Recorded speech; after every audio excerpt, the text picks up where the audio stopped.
Hi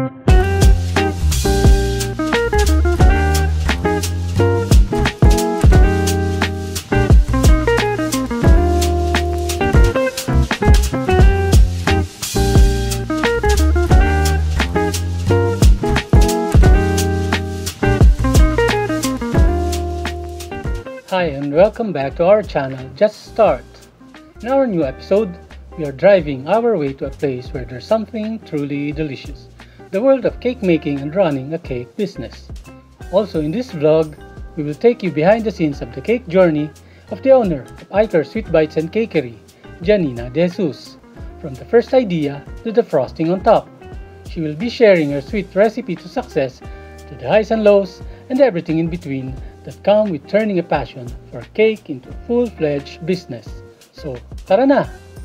Hello everyone, I'm Janina De Jesus from Cardona Rizal of Iker Sweet Bites Cafe. Welcome po! Kung mahilig kayo sa pastries and cakes at mapadaan kayo dito sa Barangay San Roque, Cardona Rizal, tiyak na magustuhan nyo dito sa Iker Sweet Bites and Cakery na pagmamayari ni Miss Janina De Jesus. Her passion for baking led her to start selling cakes online way back year 2013. Alamin pa natin ang ibang detalye about her sweet business. Actually, we start po as a online seller. Since favorite ko talagang mag-bake, kumain ng sweets.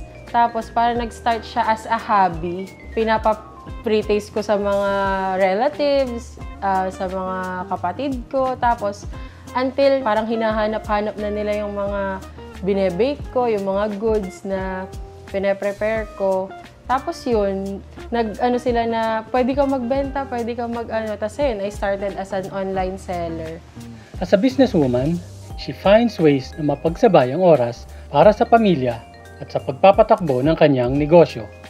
Being a single mom, tapos nag-handle ka ng isang micro-business is very tough. Pero kailangan mong i-balance yung time management mo. Siguro mag-start ka pag tulog na yung baby. Tapos magiging productive ka from that time hanggang late night na. Tapos tatapusin mo early in the morning to prepare the orders for your customer. At syempre, Janina will share to us ang mga masasarap na pagkain na madalas orderin sa kanyang restaurant. Bali, yung best seller namin talaga is yung chocolate cake, tsaka yung mga celebration cake. Yun yung talagang mabenta. At yun yung talagang laging hinahanap at laging sold out. Yung Iker Signature Chocolate Cake. We also prepare yung mga Filipino dishes like pansit canton, mga pansit gisado, yung halo-halo. Yun, mga paborito ng mga seniors natin na laging binabalik-balikan dito sa store namin. Eto na! If you love rich, moist, and decadent chocolate cake, you're in for a treat because Janina will show us how to make the ultimate chocolate cake from scratch.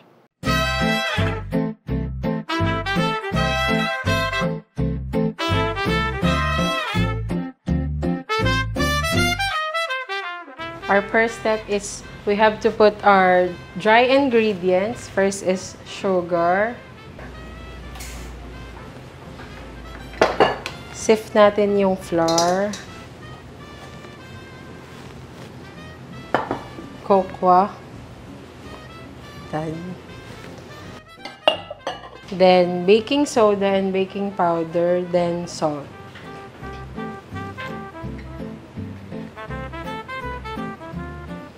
Sift lang natin yung dry ingredients.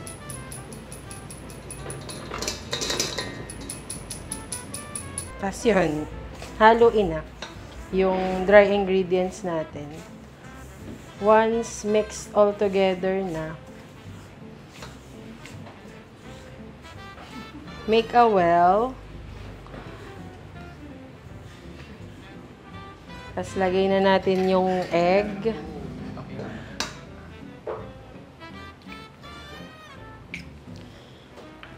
Then milk.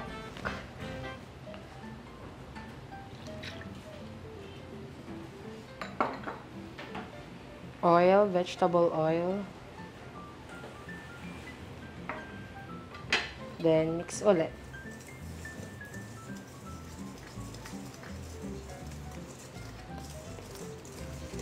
Once well mixed na yung dry ingredients and wet ingredients natin, yung last, lalagay natin yung vanilla extract, then hot water.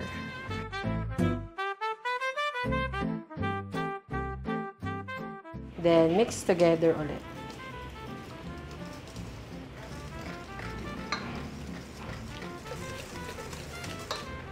Once mix na lahat and wala nang buo-buo,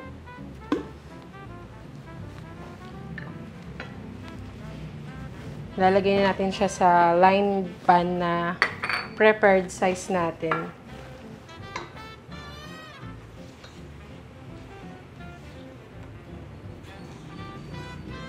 This mixture is good for a small size na ng chocolate cake natin.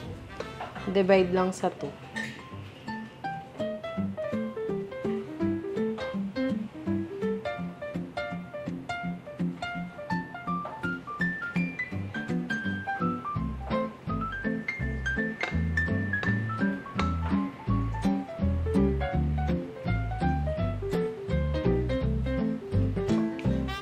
Once okay na, salang na sa preheated oven natin na 350 degrees.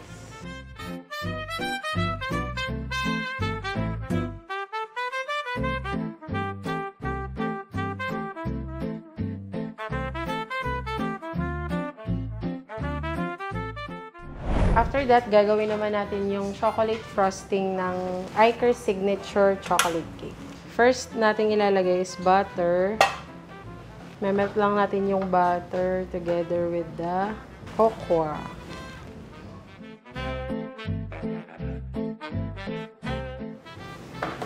Once incorporated na yung butter and cocoa, lagay na natin yung condensed milk.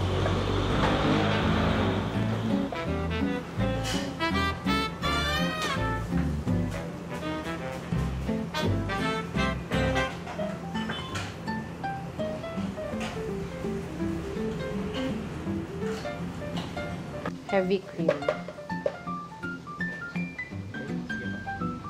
Pag well mixed na yung condensed and all-purpose cream, lalagay na natin yung evaporated milk.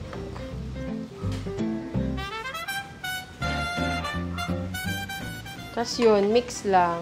Mga 30 minutes sa low fire. Tapos once ma-reach na natin yung gusto nating consistency, and spreadable na siya sa cake, yun, okay na. Once chilled na yung ating baked na chocolate cake, i-remove na natin siya sa pan. Lipat na natin siya sa cake board. As you can see, divided na siya sa 2 para hindi na tayo maghihiwa. Tapos, lagay natin yung filling natin na chocolate cake, chocolate frosting.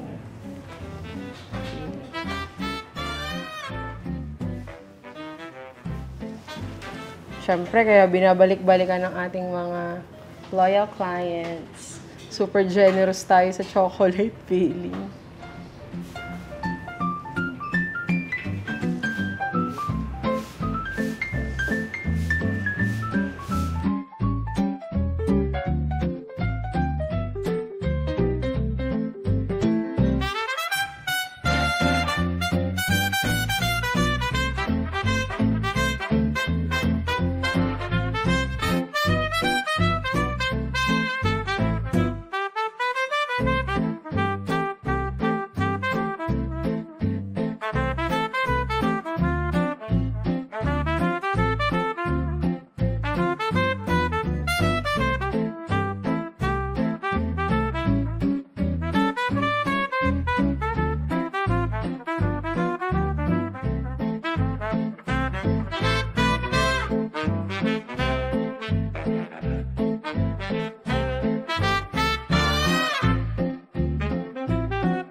In March 2020, many small businesses faced immense challenges due to the pandemic.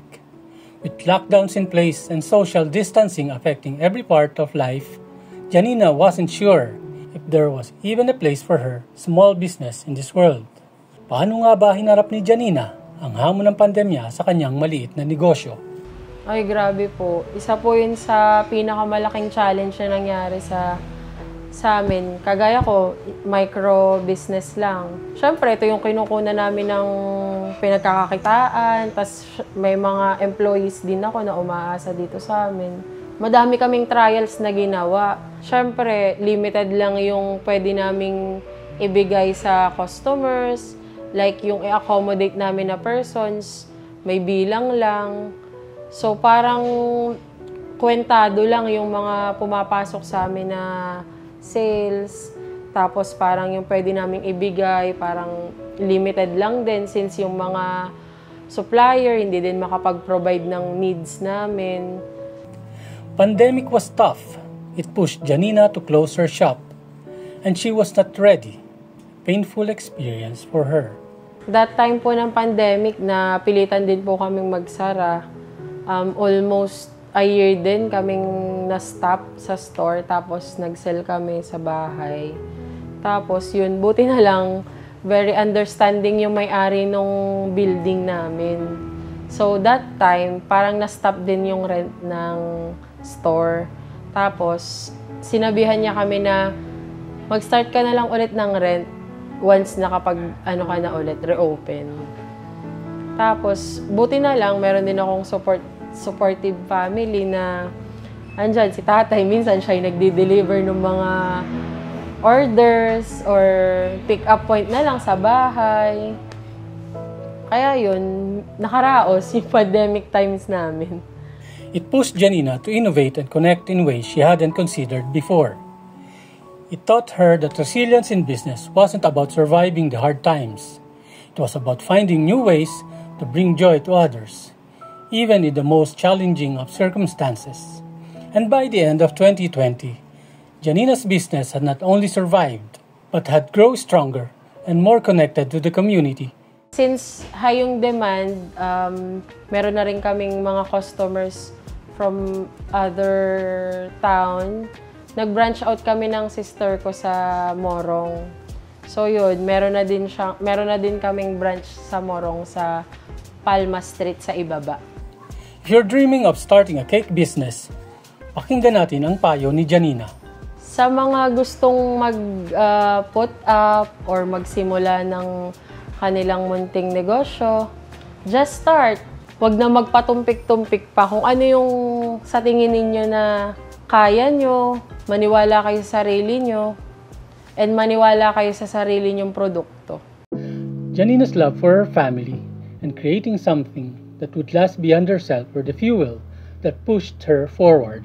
Every challenge became a lesson, every failure a stepping stone, and with every success, big or small, she knew she was not just building a business, she was building a legacy. Salamat po sa panonood at sana'y nag-enjoy kayo. Please follow our advocacy channels Just Start on YouTube, Facebook, and Instagram. Your support means a lot, and Just Start is inviting you to be part of our community that supports micro-enterprises. Salamat din po sa mga tao na patuloy na sumusuporta sa ating advokasya na magbigay ng kaunting tulong sa mga mas nangangailangan, lalo na sa mga taong nasa lansangan.